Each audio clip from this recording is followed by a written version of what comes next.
Recientemente oí hablar de un padre que asistió a la graduación de la universidad de su hijo. Después de la ceremonia, se acercó a su hijo orgullosamente y le preguntó: «¿Ahora qué vas a hacer con el resto de tu vida, hijo?». El graduado le dijo con una gran sonrisa: «Bien, papá, he pensado mucho en mi futuro y creo que simplemente me voy a ir directo a la jubilación». Ahora, la mayoría de nosotros podríamos pensar igual que ese joven graduado. Pero casi todos comprendemos que para ser responsables, tenemos que trabajar arduamente durante muchos años antes de poder retirarnos. Ahora, tan extraño como parezca, la actitud de este joven se parece bastante a las actitudes de algunos cristianos que vivieron en el primer siglo. Estaban tan celosos de la gloriosa segunda venida de Cristo que abandonaron las responsabilidades de vivir para Cristo en esta vida. Este tercer estudio de El corazón de la teología de Pablo se titula Pablo y los tesalonicenses. Y en esta lección vamos a ver cómo algunos cristianos en la iglesia en Tesalónica causaron serios problemas porque creían que la segunda venida de Cristo estaba extremadamente cerca. También veremos cómo respondió Pablo a esta equivocada creencia. Nuestro estudio de Pablo y los tesalonicenses se dividirá en 3 partes. Primero, investigaremos el trasfondo de las cartas de Pablo a los tesalonicenses. Segundo, examinaremos la estructura y contenido de Primera y Segunda de Tesalonicenses. Y tercero, veremos cómo las cartas de Pablo revelaron una de sus perspectivas teológicas centrales, su doctrina de los últimos días o su escatología. Veamos primero el trasfondo de las cartas de Pablo a los tesalonicenses. El apóstol Pablo escribió sus cartas para dirigirse a problemas específicos que surgieron en diferentes iglesias. Así, conforme vemos Primera y Segunda de Tesalonicenses, necesitamos hacer algunas preguntas básicas. ¿Qué estaba pasando en la iglesia de los tesalonicenses? ¿Por qué Pablo les escribió? Contestaremos estas preguntas, primero analizando el segundo viaje misionero de Pablo, y después profundizando en algunos problemas específicos que se desarrollaron en la iglesia de Tesalónica. En primer lugar, veamos el segundo viaje misionero de Pablo. El segundo viaje misionero de Pablo se narra desde Hechos capítulo 15, versículo 36, hasta Hechos capítulo 18, versículo 22. Ahí, Lucas nos dice que Pablo viajó principalmente en las regiones de Asia Menor, antes de continuar por varias regiones de la Grecia moderna actual. De la misma manera que en el primer viaje misionero de Pablo, este viaje comenzó en Antioquía de Siria, probablemente alrededor del año 48 o 49 después de Cristo. Pablo y Bernabé planeaban ministrar juntos, pero entraron en conflicto porque Bernabé quería que Juan Marcos los acompañara. Pablo se opuso porque Marcos los había abandonado durante su primer viaje misionero. Por consiguiente, Pablo escogió a Silas como su compañero de viaje, mientras que Bernabé y Marcos se fueron por su lado a Chipre. Pablo y Silas pasaron primero por Siria y luego entraron a Cilicia. Aunque no sabemos particularmente qué pueblos visitaron, el libro de Hechos nos dice que fortalecieron varias iglesias en estas regiones. De Cilicia viajaron a Galacia, donde visitaron las iglesias que Pablo había plantado durante su primer viaje misionero. Primero llegaron a Derbe, después a Listra, donde Timoteo se les unió. De Listra continuaron hasta Frigia pasando por Galacia.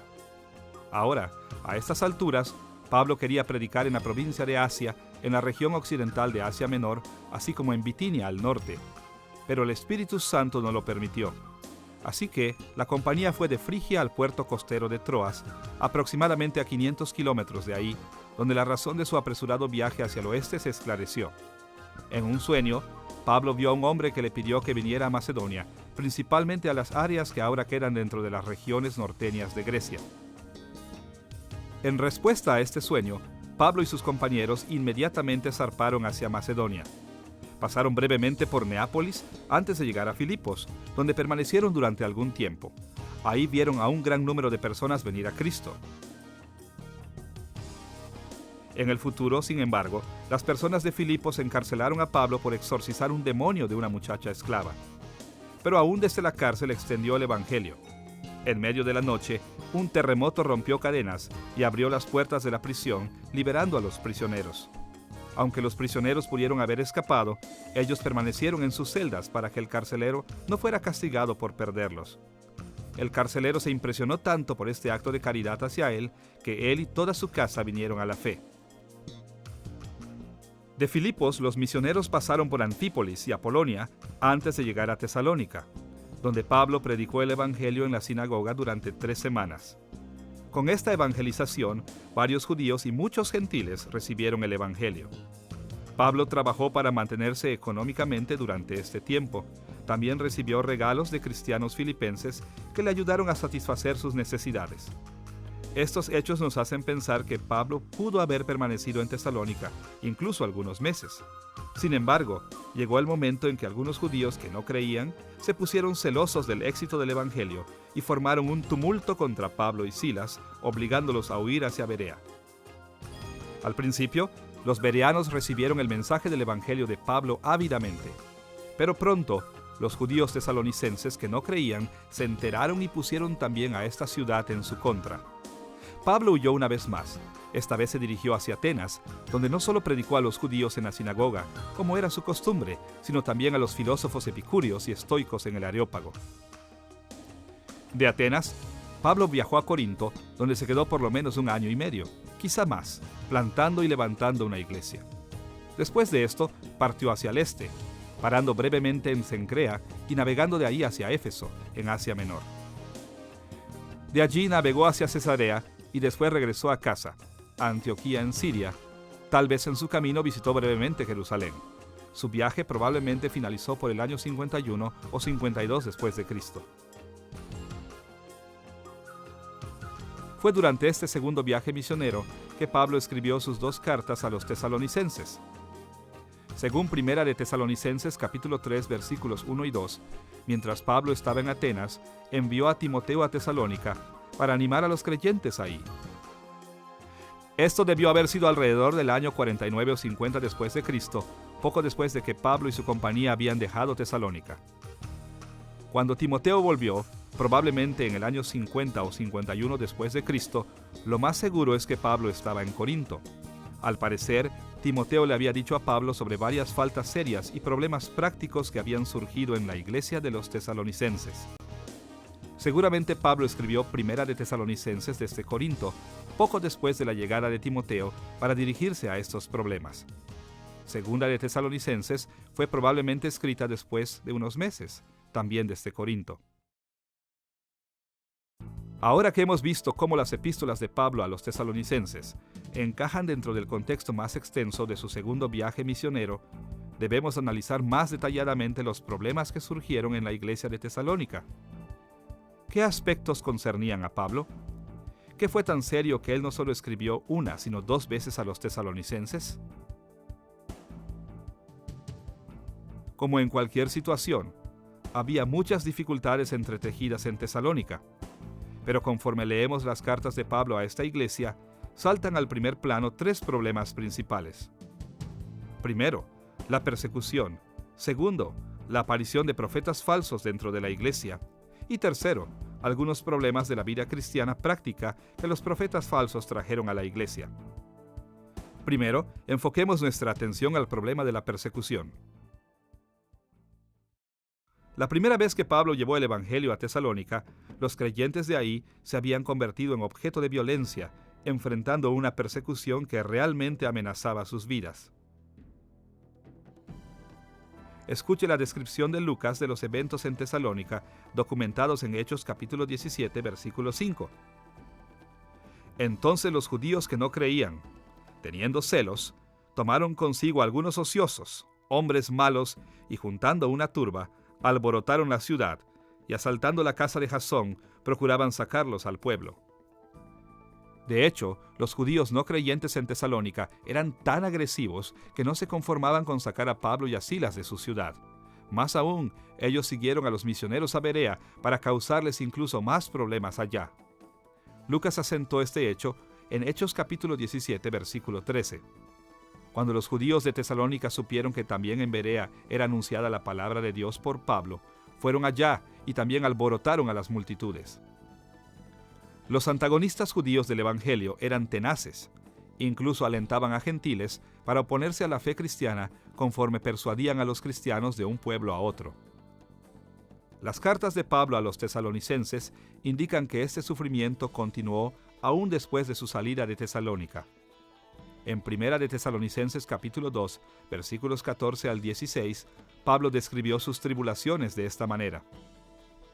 Porque vosotros, hermanos, vinisteis a ser imitadores de las iglesias de Dios en Cristo Jesús que están en Judea, pues habéis padecido de los de vuestra propia nación las mismas cosas que ellas padecieron de los judíos, los cuales mataron al Señor Jesús y a sus propios profetas, y a nosotros nos expulsaron, y no agradan a Dios, y se oponen a todos los hombres, impidiéndonos hablar a los gentiles para que éstos se salven. Desde la primera vez que Pablo predicó en Tesalónica hasta que les escribió sus epístolas, la persecución fue un rasgo prominente del vivir para Cristo en Tesalónica.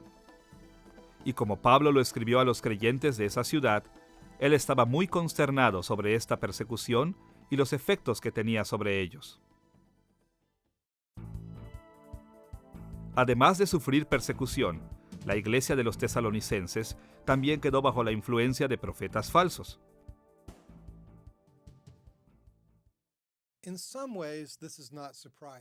De alguna manera, esto no es sorprendente. En primer lugar, a lo largo de la historia, cuando los cristianos han sufrido persecución por largos periodos de tiempo, a menudo ellos han anhelado que Jesús vuelva para librarlos de su aflicción. Para simplificar, los cristianos en sufrimiento tienden a orientar sus vidas completamente hacia la segunda venida de Cristo. Realmente esta vida ofrece un poco más que desilusión y sufrimiento, pero nosotros dirigimos nuestra mirada hacia el día en que Jesús nos rescatará. En segundo lugar, cuando los cristianos están muy enfocados en la segunda venida de Cristo, normalmente quedan muy susceptibles a maestros falsos o profetas falsos que tienen puntos de vista excéntricos con respecto a la segunda venida. Y esto precisamente es lo que les pasó a los tesalonicenses. Maestros falsos vinieron a la iglesia con creencias equivocadas sobre la proximidad de la segunda venida de Cristo. Para poder apreciar el daño que causaron los maestros falsos en Tesalónica, mencionaremos dos puntos: el conflicto que se desarrolló entre los profetas falsos y Pablo, y el contenido de la enseñanza de los profetas falsos. Veamos primero que maestros falsos se oponían fuertemente a las enseñanzas de Pablo. Por ejemplo, cuando recibió de Timoteo los informes de la condición en que se encontraba la iglesia de los tesalonicenses, Pablo supo que profetas falsos habían entrado en compañerismo con los creyentes y habían hablado en contra de algunas de sus enseñanzas. Una de las reacciones de Pablo ante ese problema fue recordarles a los tesalonicenses que examinaran cada profecía que oyeran. Escuche sus palabras en Primera de Tesalonicenses capítulo 5, versículos 20 y 21. No menospreciéis las profecías, examinadlo todo, retened lo bueno.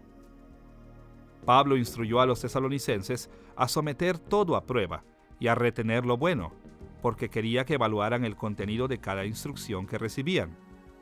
Ellos debían retener solo lo bueno, desechando todo lo que no concordara con lo que sabían que era verdad de las Escrituras y de las enseñanzas de Pablo. Pero los profetas falsos no se rindieron fácilmente. Por el contrario, continuaron enseñando y predicando sus doctrinas falsas. De hecho, es posible incluso que hayan mandado cartas bajo el nombre de Pablo en un intento por persuadir a los tesalonicenses de sus puntos de vista.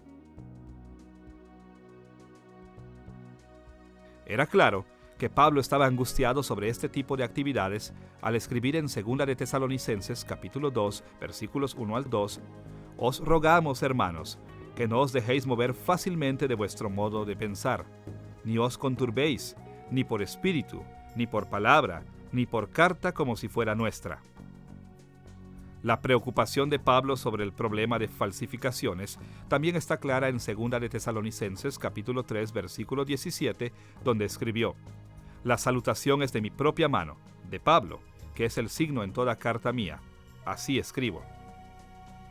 Pablo agregó palabras escritas por su propia mano como una firma que distinguía sus cartas de las falsificaciones, ayudando a los tesalonicenses a identificar las cartas que eran auténticas de él y a rechazar la profecía falsa. Este conflicto con los profetas falsos nos lleva a otra pregunta al leer las cartas de Pablo a los tesalonicenses. ¿Qué estaban enseñando estos profetas falsos? No podemos estar seguros de todo lo que ellos enseñaban, pero si recordamos la continua persecución en Tesalónica y examinamos el contenido de las epístolas de Pablo a los tesalonicenses, podemos deducir que los profetas falsos tenían una variedad de conceptos erróneos sobre la segunda venida de Cristo. Su principal problema, sin embargo, era que ellos creían que Jesús volvería casi inmediatamente. De hecho, tan increíble como nos parezca, algunos profetas falsos incluso habían proclamado que Cristo ya había vuelto.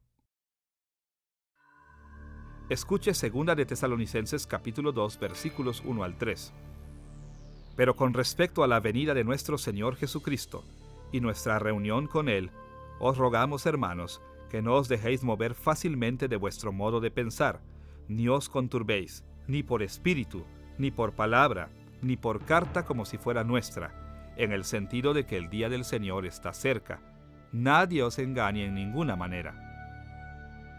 Evidentemente, por lo menos algunos de los profetas falsos habían enseñado que la iglesia de Tesalónica ya se había perdido de la segunda venida de Cristo. Es posible que hayan deducido esas ideas del culto cívico de Tesalónica que adoraba a Cabirus, un héroe local asesinado que se decía que volvía periódicamente al mundo. Los maestros falsos pueden haber aplicado este tipo de perspectiva a la fe cristiana, diciéndoles a los tesalonicenses que Cristo ya había vuelto. Cualquiera que fuese la fuente de estos errores, Pablo condenó fuertemente a los profetas falsos e instruyó a los tesalonicenses a que se tomaran fuertemente de lo que él les había dicho sobre la segunda venida de Cristo. Ahora que hemos visto cómo la persecución y la profecía falsa habían llegado a los tesalonicenses, debemos mirar algunas maneras prácticas en las que estos problemas impactaron a la iglesia. Varias preocupaciones significantes aparecen en las cartas de Pablo a los tesalonicenses, pero nosotros nos enfocaremos en dos: el desaliento y la irresponsabilidad. Veamos primero el desaliento de los tesalonicenses. Cuando los cristianos creían que la segunda venida de Jesús estaba a la vuelta de la esquina, inevitablemente se desmoronaban porque Jesús no aparecía. En Tesalónica muchos creyentes habían orientado sus vidas enteras alrededor del regreso inmediato de Cristo. Ellos habían sufrido y habían dejado mucho por causa de Cristo. Aún cuando los meses pasaban, no solo estaban defraudados, sino que para empeorar las cosas, varios creyentes iban muriendo. Aquellos que permanecían vivos se angustiaban sobre el destino eterno de los creyentes que se habían ido. Esta confusión los llevó a tener dudas, y las dudas al desaliento. Escuche la manera en que Pablo sutilmente los corrigió en 1 de Tesalonicenses capítulo 4, versículos 13 y 14. Tampoco queremos, hermanos, que ignoréis acerca de los que duermen, para que no os entristezcáis como los otros que no tienen esperanza. Porque si creemos que Jesús murió y resucitó, así también traerá Dios con Jesús a los que durmieron en él. Pablo les aseguró a los tesalonicenses que aunque los santos que ya no estaban habían muerto físicamente, aún estaban vivos con Cristo y que ellos acompañarían a Cristo cuando Él regresara. Además del desaliento y la confusión, el mensaje de los profetas falsos los había llevado a una vida irresponsable. Realmente no es difícil entender lo que pasó en Tesalónica. Póngase usted en su situación. Si usted creyera que el mundo se acabará el próximo mes, ¿seguiría yendo a trabajar? ¿O repararía su casa? ¿O construiría escuelas? Si usted estuviera muy seguro de que Jesús va a regresar dentro de pocos días, las actividades normales ya no parecerían muy importantes. Esto precisamente es lo que pasó en Tesalónica. Los profetas falsos convencieron a algunos de los cristianos de ahí que ya no necesitaban mantenerse. Su posición era: ¿para qué preocuparse por el trabajo si Jesús regresará tan pronto? Por eso en 1 de Tesalonicenses capítulo 4, versículos 11 y 12, Pablo les dijo que deben volver a trabajar, que procuréis tener tranquilidad y ocuparos en vuestros negocios y trabajar con vuestras manos de la manera que os hemos mandado, a fin de que os conduzcáis honradamente para con los de afuera y no tengáis necesidad de nada. Desafortunadamente, aún después de que Pablo los había exhortado a atender sus asuntos diarios, algunos creyentes en Tesalónica ni así volvieron a sus responsabilidades. Así que Pablo se dirigió a este asunto de nuevo en 2 de Tesalonicenses, pero esta vez fue más fuerte. En 2 de Tesalonicenses capítulo 3, versículos 6 al 12 escribió: Pero os ordenamos, hermanos, en el nombre de nuestro Señor Jesucristo, que os apartéis de todo hermano que ande desordenadamente, y no según la enseñanza que recibisteis de nosotros. Porque también cuando estábamos con vosotros, os ordenábamos esto: si alguno no quiere trabajar, tampoco coma.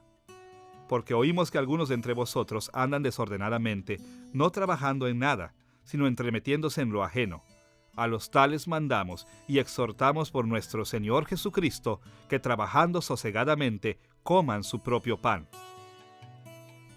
Las profecías falsas sobre el regreso inminente de Cristo habían estimulado a los tesalonicenses a ser más perezosos y ociosos, y la ociosidad los llevó a otros problemas. Vemos que en Tesalónica los problemas eran múltiples, pero interrelacionados. La persecución había abierto las puertas para los conceptos erróneos sobre el regreso inmediato de Cristo. Y esas creencias falsas les trajeron problemas prácticos como el desaliento y la irresponsabilidad. Pablo esperaba que sus cartas les ayudaran a tratar con esos problemas difíciles. Ahora que hemos visto algunos de los problemas importantes que forman el trasfondo de las epístolas de Pablo a los tesalonicenses, estamos listos para ver el contenido de estas cartas. ¿Qué escribió Pablo a los tesalonicenses? ¿Cómo respondió a sus problemas complejos? Analizaremos brevemente cada carta a los tesalonicenses, resumiendo el contenido de sus principales secciones. Comencemos con Primera de Tesalonicenses. Primera de Tesalonicenses se divide en 5 secciones principales. Primero, un saludo, en el capítulo 1, versículo 1. Segundo, un informe de agradecimiento, del capítulo 1, versículo 2, al capítulo 2, versículo 16. Tercero, una discusión de la ausencia de Pablo, del capítulo 2, versículo 17, al capítulo 3, versículo 13. Cuarto, las instrucciones de Pablo para la iglesia, del capítulo 4, versículo 1, al capítulo 5, versículo 22. Y quinto, algunas observaciones del cierre, en el capítulo 5, versículos 23 al 28. Las secciones primera y última de Primera de Tesalonicenses son bastante breves y directas. El saludo simplemente expresa que la carta se dirige a los tesalonicenses y que viene de Pablo. Interesantemente, también menciona a Silas y Timoteo como los coautores. Claro, Silas y Timoteo no compartieron la autoridad apostólica de Pablo, por lo que esta carta se incluye en la Biblia basándose exclusivamente en la autoridad de Pablo. No obstante, la mención de Silas y Timoteo nos muestra que Pablo escribió esta carta infalible desde una perspectiva verdaderamente humana. La sección del cierre también es bastante simple. Incluye una bendición, una petición de oración y un último saludo. Pero cuando pasamos a la segunda sección de Primera de Tesalonicenses, llegamos a una parte más compleja del libro. Toda esta sección habla de la gratitud de Pablo hacia Dios y se divide en 3 partes principales. Primero, en el capítulo 1, versículo 2 al 10, Pablo explicó que él agradeció a Dios por la paciencia de los tesalonicenses en su sufrimiento. Como hemos visto, los judíos no creyentes y los gentiles perseguían a los creyentes en Tesalónica, pero los creyentes no mermaron en su compromiso con Cristo. Por el contrario, su esperanza en Él se fortaleció. Escuche cómo Pablo los alabó en Primera de Tesalonicenses, capítulo 1, versículos 6 y 7. Y vosotros vinisteis a ser imitadores de nosotros y del Señor, recibiendo la palabra en medio de gran tribulación, con gozo del Espíritu Santo, de tal manera que habéis sido ejemplo a todos los de Macedonia y de Acaya que han creído. Los tesalonicenses respondieron alegremente a la persecución y su fidelidad era ejemplar. En el capítulo 2, versículos 1 al 12, Pablo continuó expresando gratitud por el conocimiento de los tesalonicenses de primera mano de él. Esto era importante porque, en consecuencia, los profetas falsos habían desafiado las doctrinas de Pablo. En Primera de Tesalonicenses capítulo 2 versículos 9 y 10, él escribió estas palabras: Porque os acordáis, hermanos, de nuestro trabajo y fatiga, como trabajando de noche y de día, para no ser gravosos a ninguno de vosotros, os predicamos el Evangelio de Dios. Vosotros sois testigos, y Dios también, de cuán santa, justa e irreprensiblemente nos comportamos con vosotros los creyentes. Los profetas falsos habían tratado de desacreditar a Pablo diciendo que él se había aprovechado de los tesalonicenses y que los había desencaminado y había abusado de su autoridad sobre ellos. Al parecer, por lo menos algunos de los creyentes habían empezado a creer estos rumores falsos. Por esta razón, Pablo les dijo cuán feliz le hacía el hecho de que ellos lo habían visto con sus propios ojos. Y claro, lo dijo para recordarles a los tesalonicenses que ellos lo conocían bastante bien para rechazar esas falsas imputaciones. De una manera muy parecida, en la tercera sección de agradecimiento, encontrada en el capítulo 2, versículos 13 al 16, Pablo agradeció que los tesalonicenses hubieran reconocido su autoridad. Escuche la manera en que lo puso en Primera de Tesalonicenses, capítulo 2, versículo 13. Por lo cual, también nosotros, sin cesar damos gracias a Dios, de que cuando recibisteis la palabra de Dios que oísteis de nosotros, la recibisteis no como palabra de hombres, sino según es en verdad, la palabra de Dios, la cual actúa en vosotros los creyentes. Los tesalonicenses habían recibido las enseñanzas de Pablo como la misma palabra de Dios. Esto le dio confianza de que ellos permanecerían fieles a su enseñanza y rechazarían a los profetas falsos. Habiendo motivado a los tesalonicenses a extender su fidelidad, diciéndoles cuán agradecido estaba con ellos, Pablo pasó a la tercera sección principal de la epístola, capítulo 2, versículo 17, al capítulo 3, versículo 13. En esta parte, él se dirigió a la separación creada por sus viajes.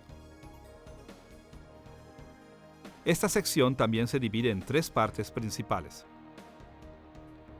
Desde el capítulo 2, versículo 17, hasta el capítulo 3, versículo 5, Pablo les dejó claro a los tesalonicenses sobre su continua preocupación sincera por ellos, y demostró esta preocupación enviando a Timoteo a que los visitara. Escuche las palabras de Pablo en Primera de Tesalonicenses, capítulo 3, versículos 1 y 2.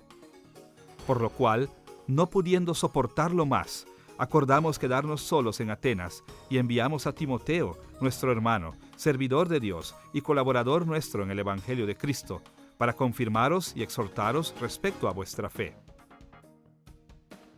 Además de su sincera preocupación pastoral, en el capítulo 3, versículos 6 al 10, Pablo expresó su gran alegría ante las noticias que Timoteo trajo de Tesalónica.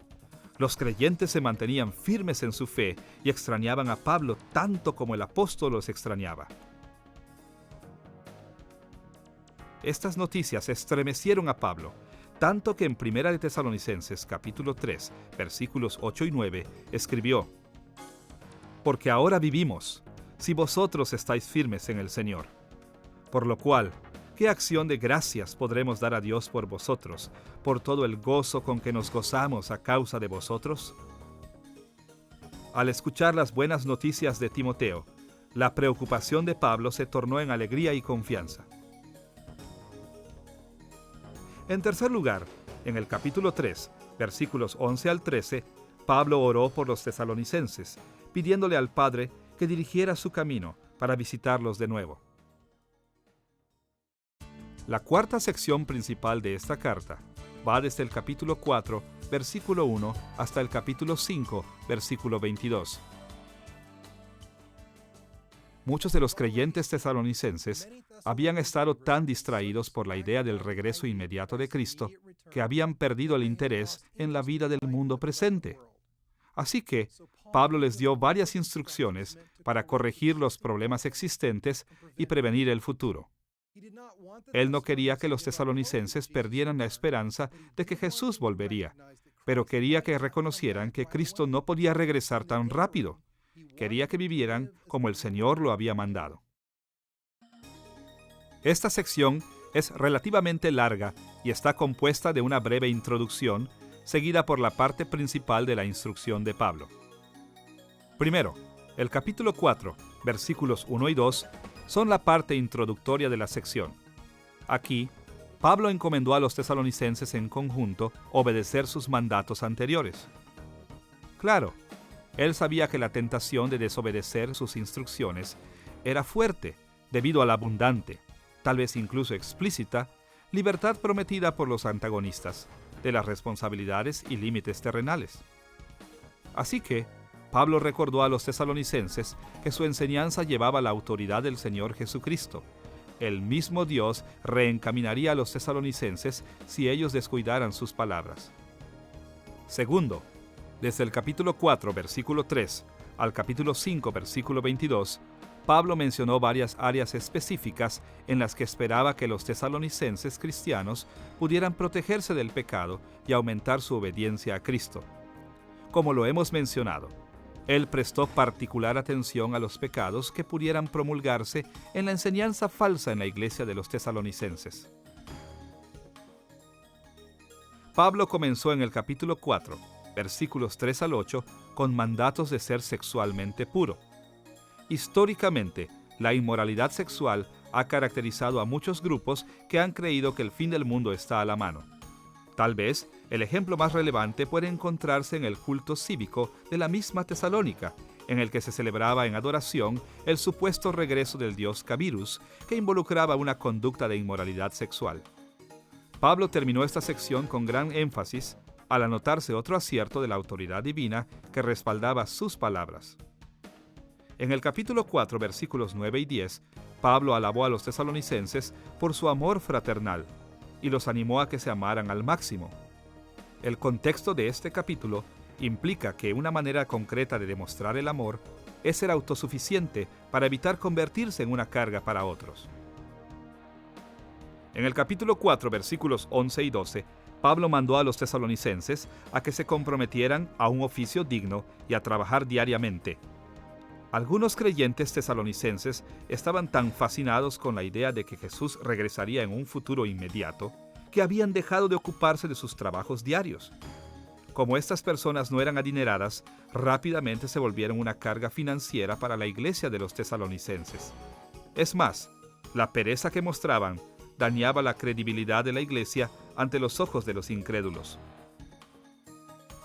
En el capítulo 4, versículos 13 al 18, el apóstol exhortó a los tesalonicenses a que se animaran entre sí, con la esperanza de reunirse en un futuro con sus seres queridos que habían muerto en el Señor. Tristemente, la enseñanza falsa en Tesalónica había ocasionado que algunos temieran que nadie que hubiera muerto antes de que Jesús volviera se salvaría. En el capítulo 5, versículos 1 al 11, Pablo le recordó a la iglesia que el Señor condenará al desobediente y premiará al que guarde la fe cuando Él regrese. Lejos de ser un motivo para la indisciplina e inmoralidad, Pablo quiso aclarar que el regreso de Cristo debe motivar a todos los creyentes a vivir vidas santas. En el capítulo 5, versículos 12 y 13, Pablo reafirmó la autoridad de los líderes justos de la iglesia en Tesalónica. Él había dejado hombres a cargo de sostener la doctrina, y probablemente estos hombres se oponían a los maestros falsos. Como resultado, la iglesia de los tesalonicenses estaba recibiendo una dualidad de mensajes. Por un lado, de sus verdaderos líderes, y por el otro, de sus usurpadores. Pablo dejó claro que la enseñanza del liderazgo establecido debía seguirse, y la enseñanza de los profetas falsos debía ser rechazada. En los versículos restantes, Pablo tocó diversos puntos, todos dirigidos a reafirmar sus enseñanzas anteriores en esta sección y a prevenir a las personas de reacciones desmedidas a los problemas causados por los maestros falsos. En el capítulo 5, versículo 14, indicó que la iglesia debe amonestar en lugar de consentir a los perezosos. Pero él no quería que excluyeran a todos los que no pudieran mantenerse por sí solos, por lo que también les recordó que vieran por los verdaderamente necesitados. En el capítulo 5, versículo 15, reprendió el maltrato de los creyentes que habían caído bajo la influencia de los maestros falsos, exhortándolos a devolver el bien por el mal. En el capítulo 5, versículos 16 al 18, Pablo los alentó a estar alegres en medio de las dificultades que la iglesia estaba enfrentando, y una vez más afirmó la autoridad divina que respaldaba su enseñanza. En el capítulo 5, versículos 19 al 22, dejó claro que su oposición a los profetas falsos no era un rechazo a toda nueva profecía y enseñanza. Más bien, que cualquier declaración debía ser cuestionada y solo desechar lo falso. Estas múltiples instrucciones tocaron muchas inquietudes prácticas diferentes. En cada caso, la actitud de Pablo fue muy positiva. Los tesalonicenses habían actuado bien y Pablo les felicitó. Pero también les exhortó a continuar creciendo en su fe y servicio a Cristo. Ahora que hemos visto una apreciación global de Primera de Tesalonicenses, debemos pasar al contenido y estructura de Segunda de Tesalonicenses. Segunda de Tesalonicenses también se divide en 5 secciones principales. Un saludo en el capítulo 1, versículos 1 y 2. Otro informe de agradecimiento y estímulo en el capítulo 1, versículos 3 al 10. La oración de Pablo por los tesalonicenses en el capítulo 1, versículos 11 y 12. Las instrucciones de Pablo en el capítulo 2, versículo 1 al capítulo 3, versículo 15. Y un cierre en el capítulo 3, versículos 16 al 18. El comienzo de la segunda carta de Pablo a los tesalonicenses se parece mucho a la primera. El saludo es breve y directo. Indica que la carta se escribió a la iglesia en Tesalónica. Y así como en Primera de Tesalonicenses, el saludo explica que la carta no viene solo de Pablo, sino también de Silas y Timoteo. Ahora, como ya lo dijimos, Silas y Timoteo no eran infalibles y no escribieron con autoridad apostólica. No obstante, la paternidad literaria de Pablo nos asegura que todo lo escrito en la carta es verdad y su autoridad nos demanda obedecer y creer todo lo que la carta enseña. De hecho, cuando vemos el breve cierre de la carta, nos queda claro que Pablo realmente es el principal autor. Podemos discernir esto porque Pablo, y solo Pablo, físicamente firmó la carta para su autenticidad en contra de las falsificaciones. En la segunda sección, que se encuentra en el capítulo 1, versículos 3 al 10, Pablo dio gracias una vez más por la fe y el amor de los tesalonicenses, sobre todo ante la persecución. Aunque tuvo que escribirles una segunda vez mencionando algunos de los mismos problemas que ya había confrontado en su primera carta, Pablo seguía realmente impresionado con los tesalonicenses. También los animó diciéndoles otra vez cuán ejemplar era su fe y cómo los había alabado ante otras iglesias sobre su perseverancia. Escuche sus palabras en 2 de Tesalonicenses, capítulo 1, versículo 4. Nos gloriamos de vosotros en las iglesias de Dios, por vuestra paciencia y fe, en todas vuestras persecuciones y tribulaciones que soportáis. En la tercera sección, que se encuentra en el capítulo 1, versículos 11 y 12, Pablo explicó que constantemente oraba por los tesalonicenses y que ellos no estaban solos en sus tribulaciones. Él, Timoteo y Silas oraban día tras día para que Dios trabajara con poder en ellos, asegurándose de que permanecieran fieles y fructíferos en su servicio a Cristo. La cuarta sección consiste en una serie de instrucciones que van del capítulo 2, versículo 1, al capítulo 3, versículo 15. Esta extensa sección conforma la parte principal de la carta. Las instrucciones de Pablo se dividen en 3 partes. Primero, en el capítulo 2, versículos 1 al 17, Pablo los instruyó sobre el regreso de Cristo. Analizaremos estos versículos más detalladamente más adelante en esta lección. Por ahora simplemente veremos que Pablo negó que Cristo ya hubiera regresado. Como lo puso en el capítulo 2, versículo 3, nadie os engañe en ninguna manera, porque no vendrá sin que antes venga la apostasía y se manifieste el hombre de pecado, el hijo de perdición. Luego, en el capítulo 3, versículos 1 al 5, Pablo le pidió a los tesalonicenses que oraran por la seguridad y el éxito en su ministerio, por él y por sus colaboradores. Tercero, en el capítulo 3, versículos 6 al 15, Pablo emitió una advertencia contra la irresponsabilidad, diciendo a los tesalonicenses que volvieran a trabajar y a ganarse la vida por sí mismos. Como lo puso en capítulo 3, versículo 10, porque también, cuando estábamos con vosotros, os ordenábamos esto: si alguno no quiere trabajar, tampoco coma. Las dos breves cartas de Pablo a los tesalonicenses son similares de muchas maneras. Las dos expresan su alegría y confianza en esta iglesia, así como su gratitud por su fidelidad en su ausencia. Incluso, Pablo sabía de los serios problemas que habían surgido en su ausencia, por lo que instruyó a los tesalonicenses, no solo en una ocasión, por lo menos 2 veces, escribiendo estas 2 cartas. Su principal preocupación era que fueran fieles a Cristo y a su enseñanza, viviendo responsablemente sus vidas diarias y adquiriendo una perspectiva apropiada sobre el regreso del Señor. Hasta este momento, hemos explorado el trasfondo de las cartas de Pablo a la iglesia en Tesalónica y el contenido básico de estas epístolas. Ahora podemos pasar a nuestro tercer tema. ¿Cómo reflejaron estas epístolas la doctrina teológica central de Pablo de los últimos días, es decir, su escatología? En sus cartas a los tesalonicenses, Pablo abordó problemas específicos relacionados con sus vidas. Escribió sobre los profetas falsos y sobre una vida responsable y llena de fe, de la misma manera que corrigió sus puntos de vista sobre la segunda venida de Cristo.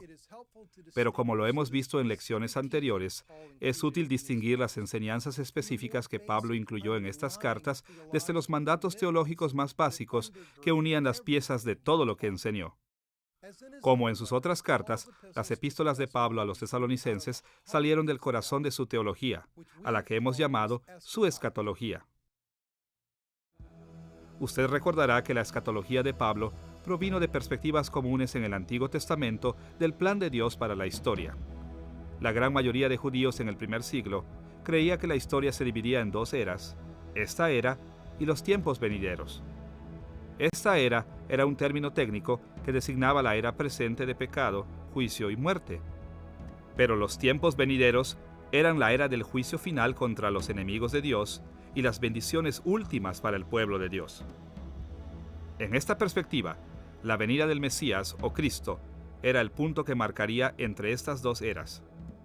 Cuando el Mesías viniera, traería consigo el fin de esta era y presentaría las maravillas de los tiempos venideros. Ahora, como seguidores de Cristo, Pablo y los otros apóstoles modificaron este modelo de 2 eras de la historia. Ellos sabían que Jesús era el Mesías y que Jesús había inaugurado los tiempos venideros.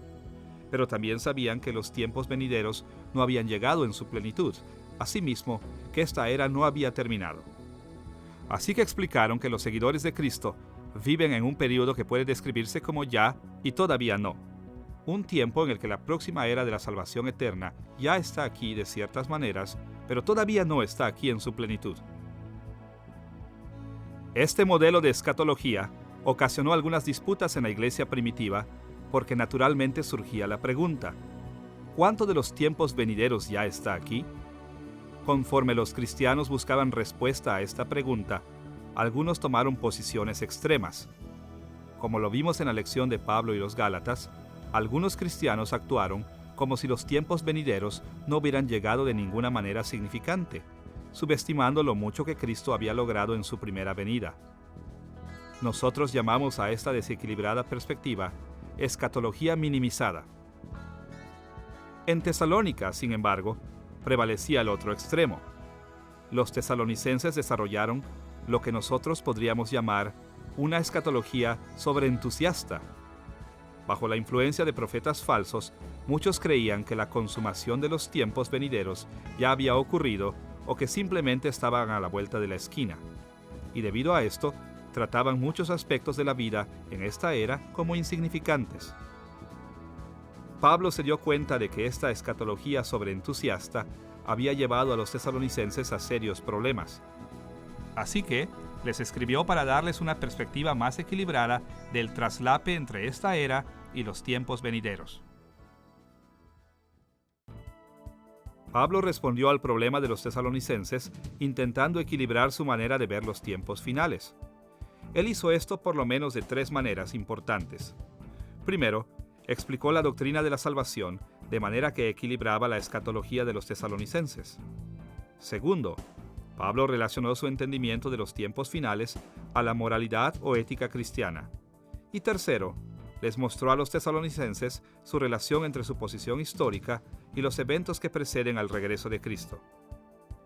Veamos primero la manera en que la doctrina de la salvación de Pablo ayudó a los tesalonicenses a encontrar equilibrio en su escatología.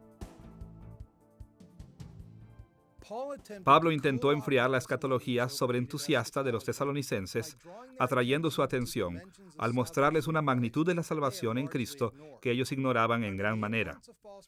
Bajo la influencia de profetas falsos, muchos tesalonicenses casi identificaban la salvación completamente con las bendiciones que vendrían con el regreso de Cristo. No importaba nada más que la salvación que vendría al regreso de Cristo. Para oponerse a esta exageración sobre el futuro, Pablo señaló que la salvación que se aplicaría cuando Cristo regresara dependía de la salvación que ya había tenido lugar. Segunda de Tesalonicenses capítulo 2 versículos 13 y 14 nos muestra una declaración útil de las perspectivas que Pablo quería que los tesalonicenses tuvieran. Escuche ahí sus palabras. Pero nosotros siempre tenemos que dar gracias a Dios por ustedes, hermanos amados por el Señor, porque Dios los escogió para que fueran los primeros en alcanzar la salvación por medio del Espíritu que los hace santos y de la verdad en que han creído. Para esto los llamó Dios por medio del Evangelio que nosotros anunciamos, para que lleguen a tener parte en la gloria de nuestro Señor Jesucristo. Podría decirse mucho sobre estos versículos, pero nosotros tomaremos nota de 3 dimensiones de la salvación presentadas aquí. Veremos primero cómo Pablo atrajo la atención hacia la salvación en el pasado. Después veremos su preocupación por la salvación futura. Y finalmente, analizaremos cómo este pasaje menciona dimensiones presentes o actuales de la salvación. Veamos primero la manera en que Pablo describió la salvación en el pasado. Con respecto a las dimensiones del pasado de la salvación, Pablo habló de la elección o preferencia de Dios por los tesalonicenses. Pablo dijo que Dios escogió a los tesalonicenses, lo que quiere decir que antes de que los tesalonicenses vinieran a la fe por medio de la predicación del Evangelio de Pablo, Dios ya había decidido que amaba a los tesalonicenses e iba a salvarlos. Esta elección, de hecho, fue hecha antes de que Dios creara el mundo. Escuche cómo Pablo habló sobre la elección de Dios de las personas para la salvación en Efesios capítulo 1, versículo 4. Nos escogió en Él, Cristo, antes de la fundación del mundo, para que fuésemos santos y sin mancha delante de Él. Esta idea también parece estar presente en 2 de Tesalonicenses capítulo 2, versículo 13, donde Pablo escribió: Pero nosotros debemos dar siempre gracias de que Dios os haya escogido desde el principio para salvación, mediante la santificación por el Espíritu y la fe en la verdad. El punto de Pablo está claro. Los tesalonicenses fueron salvos porque Dios los escogió para la salvación. La salvación no está fundada en las elecciones que los seres humanos hacen en la historia, sino en la eterna voluntad de Dios. Ahora, es importante comprender que para Pablo, la elección no fue una acción tomada a la ligera y de manera caprichosa. Como ya hemos leído en Efesios capítulo 1, versículo 4, la elección de Dios fue hecha en Cristo. De la misma manera que lo hemos visto en otras lecciones, ser hecha en Cristo significa estar en unión con Jesús, de manera que cuando Él pasó de esta era a la siguiente por medio de su muerte y resurrección, nosotros también, porque estamos unidos a Él, pasamos de esta era a los tiempos venideros.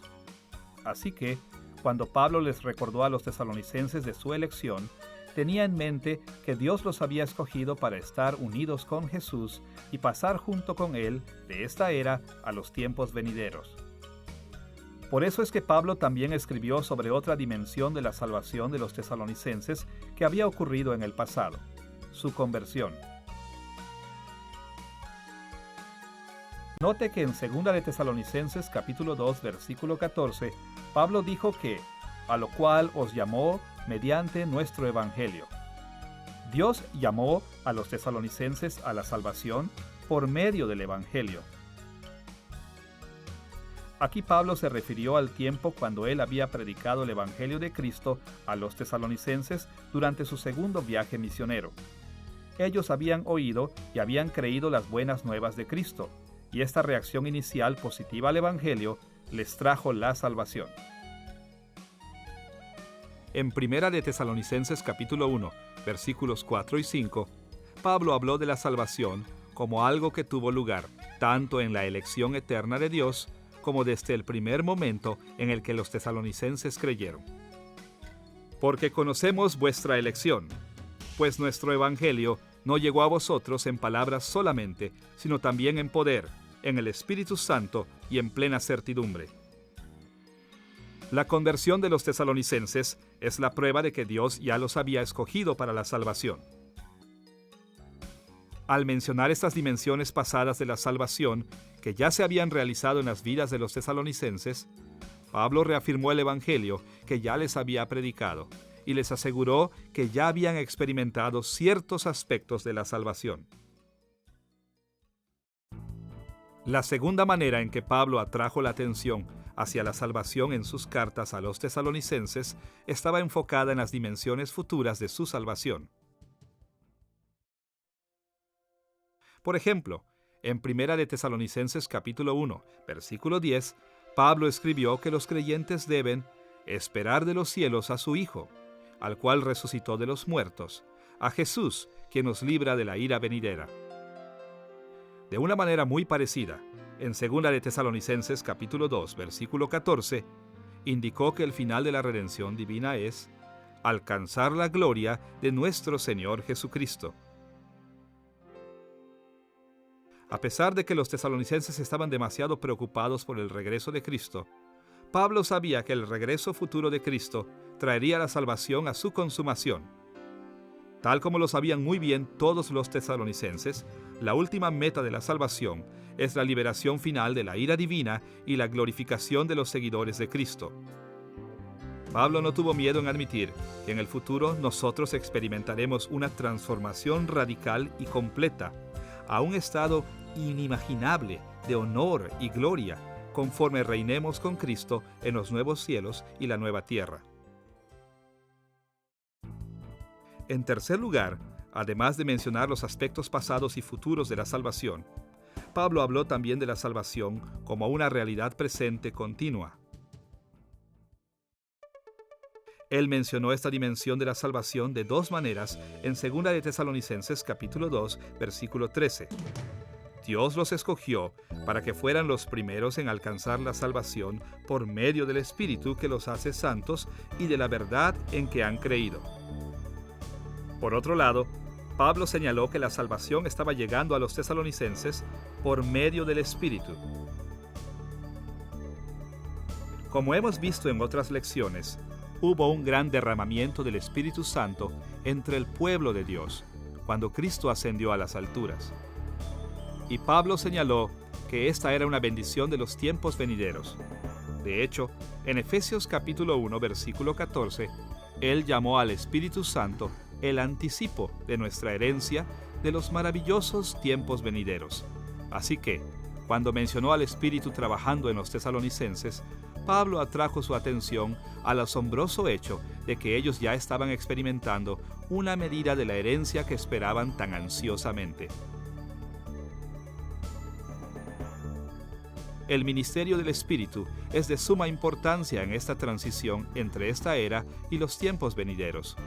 La corrupción de pecado y muerte de esta era continuamente busca destruir a los creyentes, pero como una prueba anticipada de los tiempos venideros, el Espíritu constantemente nos purifica y nos separa de la corrupción del mundo.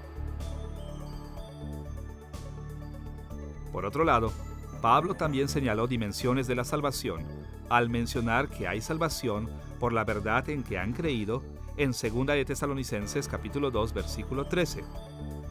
Aquí habló de la responsabilidad de todos los creyentes de mantener sus compromisos con Dios y la fe cristiana, exhortando a los tesalonicenses a alejarse de la profecía falsa y amar la verdad que él les llevó. La fe permanente en la verdad era una dimensión esencial del presente trabajo de la salvación de Cristo en sus vidas. A lo largo de la historia de la Iglesia, han existido grupos de cristianos que, como los tesalonicenses, han enfocado tanto su atención en la segunda venida de Cristo que no han comprendido los privilegios y responsabilidades que traen consigo las dimensiones pasadas y presentes de la salvación. Aunque nosotros no queremos jamás perder de vista el regreso de Cristo en gloria, debemos siempre recordar lo mucho que Dios ya ha hecho por nosotros y comprender lo mucho que sigue haciendo por nosotros. Pablo no solo se opuso a la escatología sobreentusiasta en Tesalónica, dando énfasis a los aspectos de la salvación pasados y presentes, sino también enfatizando la vida cristiana ética. Para ver cómo su enseñanza ética reflejó su escatología, veremos dos temas: el proceso de la salvación y la importancia de vivir éticamente. Veamos primero la manera en que la escatología de Pablo demostró una progresión de las dimensiones pasadas y presentes de la salvación a las bendiciones futuras. Pablo mostró un cuadro bastante completo del proceso de la salvación en 2 de Tesalonicenses capítulo 2, versículo 14. Os llamó mediante nuestro evangelio para alcanzar la gloria de nuestro Señor Jesucristo. Pablo escribió que los tesalonicenses serían santificados y creerían en la verdad para que lleguen a tener parte en la gloria de nuestro Señor Jesucristo. Pablo expresó una idea similar en su oración en 1 de Tesalonicenses capítulo 3, versículo 13. Para que sean afirmados vuestros corazones, irreprensibles en santidad delante de Dios nuestro Padre, en la venida de nuestro Señor Jesucristo con todos sus santos. Los tesalonicenses anhelaban el regreso de Cristo con todos sus santos, y Pablo reafirmó este deseo. Pero él también oró para que ellos se fortalecieran en su compromiso diario con Cristo. Así, cuando Cristo volviera, encontraría a los tesalonicenses aceptables. La salvación futura en la gloria eterna es el fin o meta de un proceso. Dios diseñó nuestras experiencias pasadas y presentes de la salvación para llevarnos a la etapa futura de la salvación. Y sin las etapas pasadas y presentes, la salvación futura no puede alcanzarse. Describiendo el pasado, el presente y aspectos futuros de la salvación, Pablo dijo que un paso necesario en este proceso era la vida ética día con día. Para abreviar, él escribió que creyentes activos que no viven rectamente no pueden completar el proceso porque realmente nunca lo han empezado. Al tocar este punto, Pablo les recordó a los tesalonicenses que aunque ellos estaban bien al esperar las bendiciones del regreso de Cristo, también necesitaban concentrarse en las circunstancias presentes de sus vidas si querían recibir esas bendiciones futuras. Ahora, por medio de otros pasajes, podemos estar seguros de que Pablo no creía que los verdaderos creyentes en Cristo pudieran perder su salvación. Por ejemplo, en Filipenses capítulo 1, versículo 6, Pablo les dijo a los filipenses: estando persuadido de esto, que el que comenzó en vosotros la buena obra, la perfeccionará hasta el día de Jesucristo. Incluso, escuche la manera en que Pablo los exhortó en 1 de Tesalonicenses capítulo 5, versículos 5 al 9. Porque todos vosotros sois hijos de luz e hijos del día. No somos de la noche ni de las tinieblas. Por tanto, no durmamos como los demás, sino velemos y seamos sobrios. Pues los que duermen de noche duermen, y los que se embriagan de noche se embriagan. Pero nosotros, que somos del día, seamos sobrios, habiéndonos vestido con la coraza de fe y de amor, y con la esperanza de salvación como yelmo. Porque no nos ha puesto Dios para ira, sino para alcanzar salvación por medio de nuestro Señor Jesucristo. El punto de vista triple básico de la salvación de Pablo aparece de nuevo en este pasaje. En el pasado, los tesalonicenses eran de la luz y del día. Ellos ya habían recibido este estatus especial ante los ojos de Dios. Se habían vuelto fieles, amorosos y con esperanza en la salvación. Como ya habían experimentado la salvación en el pasado, Pablo insistió que tenían una obligación de continuar en la salvación en el presente. Seamos sobrios, es decir, estemos siempre en nuestro sano juicio. Y más allá de esto, Pablo dijo que la razón por la que los cristianos debemos estar siempre en nuestro sano juicio y protegernos como con una coraza, con la fe, la esperanza y el amor, es que nuestra salvación futura depende de esto. Dios no quiere que suframos su ira, sino que recibamos la salvación. Pero también ha fijado nuestra fidelidad presente como el medio para obtener nuestra salvación futura. A la luz de esto, Pablo incluyó muchas instrucciones morales en Primera y Segunda de Tesalonicenses. Por ejemplo, como ya hemos visto en Primera de Tesalonicenses capítulo 4, versículo 3, al capítulo 5, versículo 22, él los exhortó a trabajar con sus manos para sostenerse, abstenerse de la inmoralidad sexual, amar y preocuparse por su prójimo, pagar el mal con el bien y llevar una vida santa. Estas y otras instrucciones específicas a los tesalonicenses surgieron de la firme convicción de Pablo de que los cristianos viven en un tiempo en el que la salvación ya es una realidad presente. La escatología de Pablo demostró una progresión de las dimensiones de la salvación pasadas y presentes a las bendiciones futuras. Una tercera manera en la que Pablo buscó corregir la escatología sobreentusiasta de los tesalonicenses fue en su descripción de la posición histórica con relación a los eventos que preceden el regreso de Cristo. Varios creyentes en Tesalónica estaban confundidos acerca de los eventos históricos que debían acompañar el regreso del Señor. Algunos de ellos incluso habían sido engañados, haciéndoles pensar que Cristo ya había vuelto y que ellos ni se habían dado cuenta de su venida. Otros creían que aunque Cristo no había venido todavía, ciertamente llegaría en un futuro inmediato. Pablo respondió a estas ideas equivocadas, recordando a los tesalonicenses que varios eventos tenían que preceder el regreso de Cristo y que estos eventos aún no llegaban. Escuche lo que escribió en 2 de Tesalonicenses capítulo 2, versículos 1 al 8. Pero con respecto a la venida de nuestro Señor Jesucristo, no vendrá sin que antes venga la apostasía y se manifieste el hombre de pecado, el hijo de perdición, porque ya está en acción el misterio de la iniquidad, solo que hay quien al presente lo detiene, hasta que él a su vez sea quitado de en medio. Y entonces se manifestará aquel inicuo, a quien el Señor matará con el espíritu de su boca y destruirá con el resplandor de su venida. Este pasaje les ha fascinado a diversos intérpretes desde los primeros días de la Iglesia, y han existido muchas opiniones diferentes de lo que significa. En términos generales, podemos decir que Pablo les enseñó a los tesalonicenses que su escatología sobreentusiasta estaba equivocada, porque ciertos eventos debían tener lugar antes de que Cristo volviera en gloria. Según este pasaje, había por lo menos 4 cosas que tenían que suceder antes de que Cristo volviera. 1. El plan secreto de la maldad, o misterio de la iniquidad, debía estar en marcha y ser quitado. 2. Debía ocurrir una rebelión o apostasía. 3.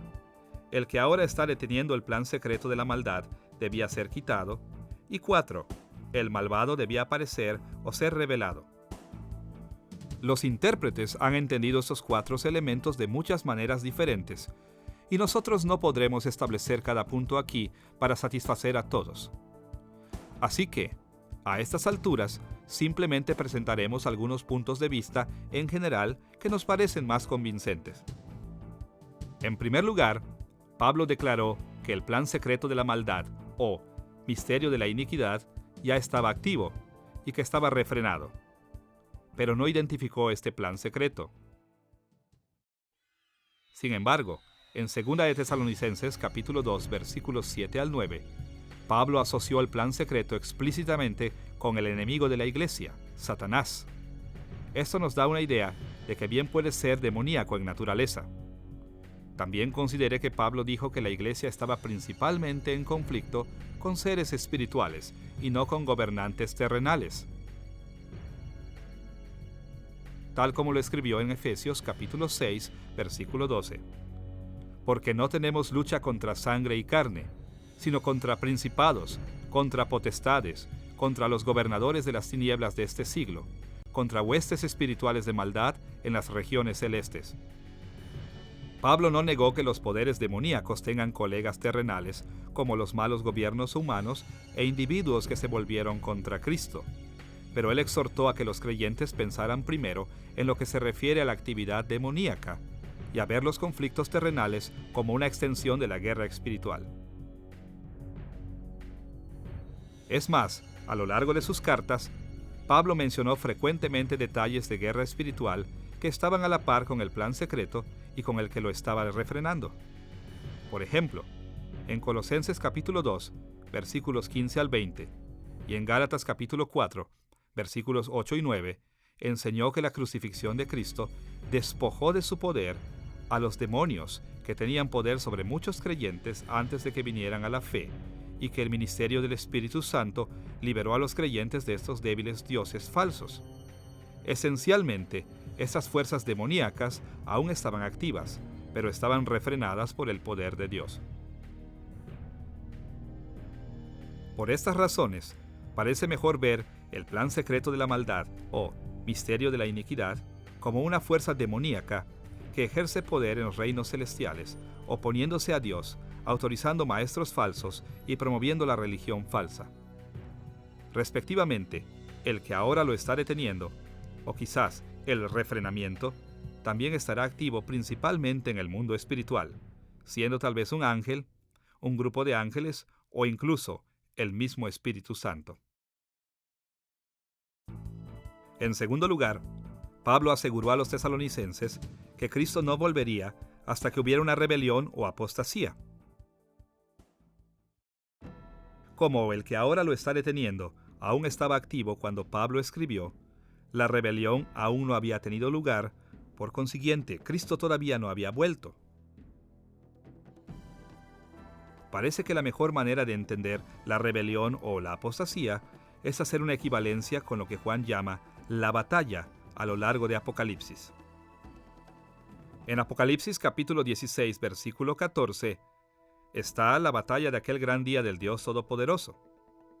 En Apocalipsis capítulo 19, versículo 19, está la guerra contra el que montaba el caballo.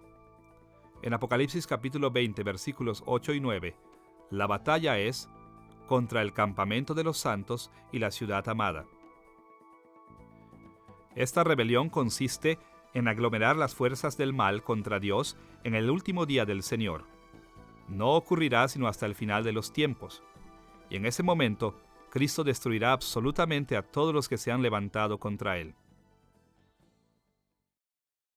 Más allá de esto, Pablo indicó que la rebelión nunca podría tener lugar hasta que el que ahora lo está deteniendo dejara de detener el plan secreto de la maldad. Porque los tesalonicenses estaban conscientes del trabajo activo y continuo del que ahora lo detiene, no debían tener ningún temor de que ya se hubieran perdido de la llegada de Cristo.